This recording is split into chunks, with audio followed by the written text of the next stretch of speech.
1 वाटी बेसन पीठ आपण बाउलमध्ये काढून घेऊ. ज्या वाटीने बेसन पीठ घेतलं त्याच वाटीने आपण 1.5 वाटी पाणी टाकून घेणार आहोत आणि व्यवस्थित असं मिक्स करून घेणार आहोत.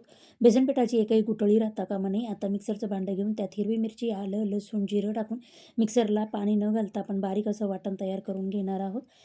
अ, गॅसवर एक पॅन गरम करायला ठेवून त्यात 2 चमचे तेल टाकून हिरव्या मिरचीचा ठेचा टाकून घेऊया. 1-2 मिनिटं परतून त्यामध्ये पाव चमचा हळद टाकून एखाद मिनिट मिक्स करून आपण अर्धी वाटी पाणी टाकून घेणार आहोत.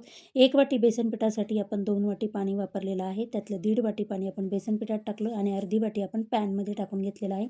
पाण्याला उकळी आली की त्यामध्ये चवीनुसार मीठ टाकून आपण तयार केलेलं बेसन पिठाचं बॅटर टाकून मिक्स करून घेऊया आणि एक 5 मिनिटासाठी झाकण ठेवून एक 5 ते 7 मिनिटं मी हे बेसन परतून घेणार आहे आणि त्यानंतर तेल लावून ताटामध्ये थापून त्याच्यावर आपण बारीक चिरलेली कोथिंबीर, सुक्या खोबऱ्याचा कीस टाकून एक 10 मिनिटं थंड करूया. 10 मिनिटानंतर त्याच्या वड्या पाडून घेणार आहोत. आपली थापी वडी तयार झाली आहे.